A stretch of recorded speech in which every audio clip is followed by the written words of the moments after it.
मी तिथे घरगडी म्हणून गेलो, पण त्यांनी मला जे पहिल्याच रात्री करायला भाग पाडलं ते अजूनही माझ्या अंगावर काटा आणतं. मी विजय. मी तसा छोट्याशा गावातला होतो आणि काही महिन्यांपूर्वीच मी शहरात कामानिमित्त आलो होतो.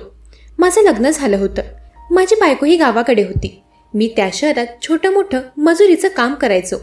मी तसा दिसायला मध्यम होतो, पण जास्त शिक्षण न झाल्यामुळे मी हे छोटे मोठे काम करत होतो. एके दिवशी संध्याकाळी मी घरी जात होतो, तेव्हा मला बस स्टँडवर असताना एक सुंदर तरुणी दिसली. रस्त्याने वेगाने गाड्या येत जात होत्या. ती तरुणी बहुतेक कोणाची वाट बघत असेल असं मला वाटलं. पण दुसऱ्या क्षणी ती तरुणी माझ्याकडे आली आणि ती मला म्हणाली की माझी गाडी रस्त्याच्या पलीकडच्या बाजूला आहे आणि मला जरा रस्ता क्रॉस करायला भीती वाटत आहे. तुम्ही माझी रस्ता क्रॉस करायला मदत कराल का? आता एवढ्या सुंदर मुलीची या मजुराला मदत करायला मिळत आहे, तर मग मी नाही कसं म्हणणार? मी क्षणातच त्या मुलीला तिची मदत करायला होकार दिला. तिने न लाजता माझा हात पकडला. मी तिला सुखरूप रस्ता ओलांडून दिला आणि तिला तिच्या गाडीजवळ सोडताच मी तिथून निघू लागलो. पण त्या तरुणीने मला थांबवलं. तिने मला माझं नाव विचारलं आणि मी काय काम करतो तेही विचारलं. मी तिला माझ्या कामाबद्दल सांगितलं, तर तिने मला माझी कमाई पण विचारली. मी म्हणालो की मी महिन्याचे 10,000 रुपये कमावतो. ती तरुणी मला म्हणाली की मी तुला महिन्याचे 50,000 रुपये देईल आणि तुला राहायला चांगली जागाही देईल. तुला माझ्यासोबत माझ्या घरी घरगडी म्हणून कामाला ठेवेल. तू यासाठी तयार असशील तर तुला आत्ताच मी माझ्यासोबत माझ्या गाडीने घेऊन जाईन. मी 2 मिनिट विचार केला की असंही मी महिन्याचे 10,000 कमावतो आणि तेही एवढं गाढवासारखं काम करून, आणि त्यातूनही मला पैसे घरी पाठवावे लागतात. असंही माझ्या एवढ्या कमी पगारात माझं काही भागतही नव्हतं आणि इथे तर फक्त घरातील काम करून मला महिन्याचे 50,000 रुपये मिळणार होते. एवढी चांगली ऑफर मी काय दुसरं कोणीही जाऊ दिली नसती. तेव्हा मी काहीच जास्त प्रश्न न करता त्या मॅडमसोबत जायला होकार कळवला. त्यांच्या घरी पोचताच त्यांनी मला सर्वात पहिले माझी राहण्याची खोली दाखवली. त्यांचं घर तर खूपच मोठं होतं आणि त्यांच्या घरात एकापेक्षा एक मोठमोठ्या वस्तू होत्या. पण त्या एवढ्या मोठ्या घरात त्या एकट्याच राहायच्या. माझ्या या मालकीनबाईंचं नाव होतं सीमा. त्यांनी मला किचनमधील सर्व काही काम समजावलं. मी शहरात आधीही एकटाच राहायचो, त्यामुळे मला स्वयंपाकापासून घरातील सर्व कामं जमायची. मी माझ्या नवीन कामात खूप खुश होतो. माझ्या मालकीनबाई दिसायला खूप सुंदर होत्या. त्या माझ्याशी खूप छान वागायच्या. मला त्या अगदी घरातील सदस्यासारखं वागवायच्या. गेल्या काही महिन्यांपासून मी गावी माझ्या घरीही गेलो नव्हतो. पहिल्यापेक्षा आता दुप्पट पैसे मी घरी पाठवत होतो, त्यामुळे माझ्या घरचे खूप खुश असायचे. मालकीनबाई मला अधूनमधून त्यांच्यासोबत बाहेर घेऊन जायच्या. त्या घरात मालकीनबाईंची जिमही होती. मलाही व्यायामाची सवय होती. मी रोज माझ्या खोलीतच व्यायाम करायचो. माझ्या हातचं बनवलेलं जेवण मालकीनबाईला खूप आवडायचं. त्या नेहमी माझं कौतुक करायच्या. एकदा त्या मला म्हणाल्या की तू एवढा बॉडी बिल्डर दिसतोयस, तू असा नेमका कुठला व्यायाम करतोस? त्यावर मी म्हणालो, बाईसाहेब मी रोज माझ्या खोलीतच दंड बैठका मारतो. त्यावर मालकीनबाई म्हणाल्या की तू आपल्या घरातल्या जिममध्ये येत जा, मी तुला तिथले मशीन कसे चालवायचे ते शिकवेल. मला जिम वगैरे असं काही माहीत नव्हतं आणि मी त्यात कधी गेलोही नव्हतो. पण मालकीनबाईंच्या म्हणण्याला मान देऊन मी जिममध्ये जायचं ठरवलं. मग दुसऱ्या दिवसापासून मी मालकीनबाईंसोबत जिममध्ये जाऊ लागलो. मालकीनबाई मला सर्व काही शिकवत होत्या. जिममध्ये असताना माझी मालकीनबाईंवर नजर पडली. त्या जिम सूटवरही खूप सुंदर दिसत होत्या. मला आजपर्यंत माझ्या परिवाराबद्दल मालकीनबाईंनी काहीही विचारलं नव्हतं आणि मी त्यांना कधी काही सांगितलंही नव्हतं. असेच दिवस जाऊ लागले. एक दिवस माझ्या खोलीतील बाथरूममध्ये पाणी येत नव्हतं. याबद्दल मी मालकीनबाईंना सांगितलं. तेव्हा त्या म्हणाल्या की तू माझ्या रूममधील बाथरूम वापरू शकतोस. मी माझे कपडे घेऊन त्यांच्या बाथरूममध्ये गेलो. त्या दिवशी मालकीनबाईंना कसला आनंद झाला होता कुणास ठाऊक. त्या सारख्या हसतच होत्या.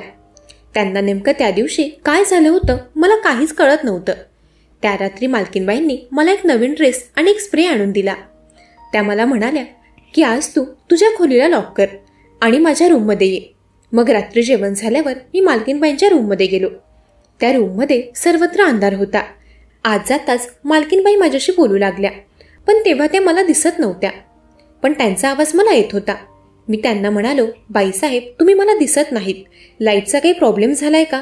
मी बाहेर जाऊन लाईट चेक करून येतो. मी असं बोलताच मालकीनबाईंनी मला थांबण्यास सांगितलं. त्या म्हणाल्या, आता लाईट महत्त्वाची नाही, आता मी तुला इथे का बोलावलंय ते महत्त्वाचं आहे. त्यांचं बोलणं अगदी योग्य होतं. त्यांनी मला का बोलावलं तेच महत्त्वाचं होतं. तेव्हा त्यांनी माझा हात पकडून मला एका जागी बसवलं. त्या अचानक रडू लागल्या. त्यांचा रडका स्वर ऐकताच माझं मन हळवं झालं. मी त्यांचं सांत्वन करावं म्हणून त्यांच्या हातावर हात ठेवला आणि तेवढ्यातच मला काहीतरी टोचल्यासारखं झालं. आणि मग त्या रात्रीनंतर मी थेट दुसऱ्या दिवशीच उठलो. सकाळी मी उठलो तेव्हा माझ्या शेजारी कोणी नव्हतं. माझं डोकं मला अगदी जाम झाल्यासारखं वाटत होतं. मी खोलीत सर्वत्र नजर टाकली, परंतु मालकीनबाई मला कुठेही दिसत नव्हत्या. मी बाहेर आलो तेव्हा मालकीनबाई नाश्ता करत बसल्या होत्या. मी त्यांना म्हणालो की बाई, मला माफ करा, मी तुमच्या खोलीतच झोपी गेलो आणि आता माझ्या उशिरा उठण्यामुळे तुम्हाला स्वतः नाश्ता बनवावा लागला. त्यावर त्या म्हणाल्या, काही हरकत नाही, तू घरकामात जास्त थकला असशील म्हणून तुला काल लगेच झोप आली असावी. काही हरकत नाही, आता जा, तू तुझा आवर आणि नाश्ता करून घे आणि बाकी सगळी घरातील कामही आटोप. एवढं बोलून बाई तिथून निघून गेल्या. त्यानंतर मी माझ्या रोजच्या घरकामात व्यस्त झालो आणि जेव्हा मी निवांत बसलो तेव्हा अचानक मला प्रश्न पडला, जो की मला तो आधीच पडायला पाहिजे होता, की रात्री मला मालकीनबाईंच्या खोलीत सुईसारखं काय टोचलं आणि त्यानंतर मी कसं काही लगेच झोपी गेलो. मला रात्रीचं काही नीट आठवत नव्हतं. तेव्हा मालकीनबाई घरी नव्हत्या आणि मला त्यांना प्रश्न करायचा होता की काल रात्री त्यांनी मला त्या अंधाऱ्या खोलीत बोलावलं तरी का होतं. असो, त्या घरी येताच मी त्यांना प्रश्न करणार हे मी ठरवलं होतं. त्या दिवशी संध्याकाळी मालकीनबाई घरी आल्या तेव्हा मला त्यांच्याशी बोलण्याचा चान्सच मिळाला नाही. त्या आल्यापासून त्यांच्या खोलीत होत्या. त्या रात्रीही त्यांनी मला त्यांच्या रूममध्ये बोलावलं आणि त्या म्हणाल्या की मी तुला जो स्प्रे दिला आहे तो मारू नये, मला त्याचा सुगंध आवडतो. पुन्हा त्या दिवशी मी रात्री मालकीनबाईंच्या रूममध्ये गेलो. आजही त्यांच्या रूममध्ये सर्वत्र अंधार होता. मी त्यांना म्हणालो, बाईसाहेब, तुम्ही मला इथे का बोलावलं ते मला सांगा आणि जेव्हाही मी इथे येतो तेव्हा तुमच्या खोलीतील वीज बंद का असते? अगोदर खोलीतील दिवे लावा. मी जरा वरच्या स्वरातच त्यांच्याशी बोलत होतो. मी तेव्हा माझ्या मोबाईलचा टॉर्च लावतच होतो. तोच मालकीनबाईंचा आवाज माझ्या कानावर पडला. त्या म्हणाल्या, विजय, मी तुला आपलं समजले होते, पण तूही माझ्या नवऱ्यासारखा आहेस, फक्त स्वतःचा विचार करणारा. मालकीनबाईंचं बोलणं ऐकून मी क्षणभर स्तब्ध झालो. त्यांना नेमकं काय बोलायचं होतं? त्यांना भावूक झालेलं पाहून मी शांतच झालो होतो. मी त्यांना म्हणालो, मालकीनबाई, मी खोलीतील लाईट लावतो, मग तुम्ही माझ्याशी तुम्हाला काय बोलायचं ते बोला. त्यांनी मला थांबवलं. त्या म्हणाल्या, मी आजपर्यंत कोणासमोरही माझं दुःख व्यक्त केलं नाहीये, पण काय माहीत का तुझ्यासमोर मला माझं दुःख व्यक्त करावंसं वाटतं. पण मी तुला माझे अश्रू दाखवू शकत नाही, कारण मला माझं दुःख या अंधारातच ठेवायचं आहे. मला ते उजेडात आणायचं नाही. तुला मला समजून घ्यायचं असेल तर तू इथे थांब, नाहीतर तू जाऊ शकतोस. मालकीनबाईंच्या बोलण्यावरून मी हे तर समजलो होतो की त्यांच्या डोळ्यात अश्रू आहेत आणि त्या फार दुःखी आहेत. पण याच्यामध्ये सगळ्यात महत्त्वाची गोष्ट होती की त्यांनी मला आपलं मानलं होतं आणि म्हणूनच त्या माझ्याशी त्यांचं दुःख वाटत होत्या. नेहमी सगळ्यांसमोर हसत राहणाऱ्या व्यक्तीला तिचे अश्रू दिसू द्यायचे नव्हते, म्हणून त्यांनी लाईट बंद ठेवला होता. तेव्हा मी मालकीनबाई शेजारी बसलो. त्यांना म्हणालो, मी तुम्हाला आता लाईट लावण्यासाठी आग्रह करणार नाही, पण मला तुमच्या दुःखाचं कारण समजेल का? त्यावर त्या म्हणाल्या, मी फार एकटी पडले आहे. हे घर मला खायला करतं, परंतु तू आल्यापासून घरातील रिकामेपण कमी होत चाललंय. तेव्हा त्या माझं कौतुक करत होत्या. अचानक त्यावेळी मला काहीतरी टोचल्यासारखं जाणवू लागलं. मी जोराने ओरडलो. पुन्हा एकदा माझ्यासोबत तेच घडलं जे आदल्या दिवशी झालं होतं. मी थेट पुढच्या दिवशी उठलो, पण आज मी माझ्या खोलीत होतो. मी बाहेर पडलो तोच मालकीनबाई समोर दिसल्या. त्या माझ्याकडे बघून गालात हसल्या. मी जाऊन थेट त्यांना प्रश्न केला की काल रात्री तुमच्याशी बोलत असताना मला अचानक काय टोचलं? तुम्ही माझ्यासोबत काय करत आहात? त्यावर त्या हसल्या आणि म्हणाल्या, विजय, तू ड्रामा शो बघतोस का? काय बोलतोयस? अरे काल काय, त्याच्या आधीही तुला माझ्या खोलीत टाचनपिन टोचली होती. माझ्या रूममधील बेडशीट थोडी उसवली आहे, मी तिथे टाचनपिन लावली होती आणि तू वारंवार त्यावरच येऊन बसलास, त्यामुळे तुलाच ती पिन टोचली असेल. मालकीनबाई एवढ्या श्रीमंत होत्या, पण त्यांच्या कंजूशीचीही एक बाजू होती. बेडशीट बदलायचं सोडून त्या टाचनपिन लावून काम चालवत होत्या. असो, तेव्हा त्या मला थँक्यू म्हणाल्या. त्या म्हणाल्या, काल तुझ्याशी बोलून माझं मन हलकं झालं. मी माझ्या खोलीत कधी आलो ते मला आठवत नव्हतं. मी त्यांना विचारलं तर त्यावर त्या म्हणाल्या, विजय, तू आज काय प्रश्न करतोयस? विसरलास का? आपल्या गप्पा गोष्टी झाल्यावर तू मला मॅगी बनवून दिलीस आणि त्यानंतर तू झोपायला गेलास. रात्री तू मॅगी बनवली होतीस, तीही खूप छान होती.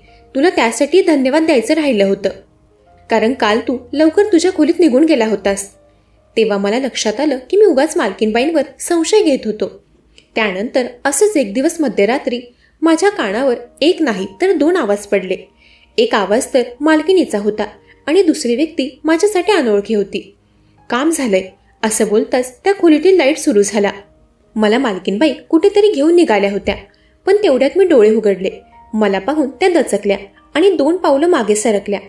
त्या त्यांच्यासोबतच्या नर्सला म्हणाल्या, तू याला इंजेक्शन दिलंस, त्याचा काही असर का दिसत नाहीये? त्यावरती म्हणाली, मॅडम मी तर नेहमीप्रमाणे माझं काम केलं. आज माझ्या औषधींनी काम कसं केलं नाही काय माहीत. तेव्हा मी माझ्या हातावरील कापड काढला. मी गेल्या काही दिवसांपासून माझ्या हातावर सॉफ्ट कापड गुंडाळून झोपत होतो, कारण मला संशय आला होता की काहीतरी चुकीचं घडतंय. त्यात माझी नजर माझ्या हातावरील टोचल्याच्या निशाणावरही गेली होती. मी गेल्या 4-5 दिवसांपासून सत्य माझ्यासमोर येण्याची वाट पाहत होतो आणि आज पूर्ण 5 दिवसांनंतर मालकीनबाई मला बेशुद्धीचं इंजेक्शन द्यायला आल्या होत्या.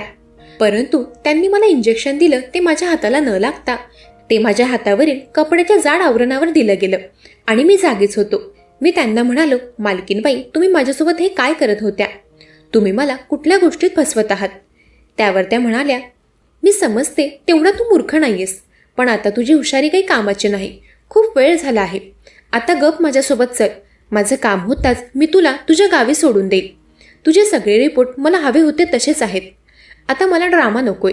मी तुला माझी मदत केल्याबद्दल 10,000 देईन. चल आता. मालकीनबाई मागच्या काही दिवसांपासून मला बेशुद्धीचं इंजेक्शन देऊन माझ्या काही टेस्ट करत होत्या. आता माझे सगळे रिपोर्ट पॉझिटिव्ह आल्यामुळे मी त्यांच्यासाठी उपयोगी होतो. त्या मला ट्रान्सप्लांटसाठी घेऊन जात होत्या आणि तेही. मी त्यांच्यासोबत जाण्यास नकार देताच त्यांनी मला धमकवायला सुरुवात केली. तेव्हाच मी त्यांना एक व्हिडिओ दाखवला. मगापासून त्या जे काही बोलत होत्या ते सगळं मी शूट केलं होतं. मी त्यांची पोलिसात तक्रार करणार. मी असं बोलताच त्या घाबरल्या व माझी विनवणी करू लागल्या की प्लीज माझी मदत कर. माझ्या नवऱ्याकरता मी हे सगळं करत होते. मी विचार केला होता की तुमच्यासारख्या गरिबाची कोणी दखल घेत नाही. तुमच्याशी थोडं गोड बोललं की तुम्ही लगेचच बोलण्यात अडकतात. जेव्हा मी तुझी पैशांची गरज ओळखली तेव्हा मी विचार केला की तुझ्याकडून मी घरातील काम करून घे आणि तुझ्यासारख्या सुदृढ व्यक्तीची किडनीही माझ्या नवऱ्यासाठी मिळवेल आणि तीही तुला 1 रुपयाही न देता. मालकीनबाईंचे विचार खूप खालच्या पातळीचे होते. त्यांनी मला फसवण्याचा प्रयत्न केला होता, पण माझ्यावरही देवाची कृपा होती, जे सत्य माझ्या समोर आलं. मी त्यांना म्हणालो, तुमची नियत स्वच्छ असती तर कदाचित मी तुमची मदत केली असती, पण तुम्ही गरिबाला कुडेदानमधला कचरा समजल्या. आम्ही गरीब आहोत आणि स्वाभिमानीही. पैशापेक्षा माझ्या परिवाराला माझी जास्त गरज आहे. परिवार फक्त श्रीमंतांचेच नसतात मॅडम. मालकीनबाईंना त्यांची चूक लक्षात आली होती. त्या आम्हाला लाख रुपयांचा आमिष दाखवू लागल्या, पण मी त्यांची मदत करू शकत नव्हतो. त्यांची परिस्थिती पाहता मी त्यांची पोलिसात तक्रार केली नाही, पण त्या दिवसानंतर मी त्या घरातलं काम सोडून कायमचंच माझ्या गावी निघून गेलो आणि गावी जाऊन छोटं मोठं काम करून माझं व माझ्या परिवाराचं पोट भरू लागलो. माझ्या घरी येण्याने माझी बायको खूप खुश होती, पण माझ्यासोबत शहरात काय झालं होतं हे मी कोणालाच सांगू शकत नव्हतो. पण तो माझ्या आयुष्यातील सगळ्यात मोठा धडा होता. मंडळी, कशी वाटली कथा? ऐकत रहा मनाचे बोल.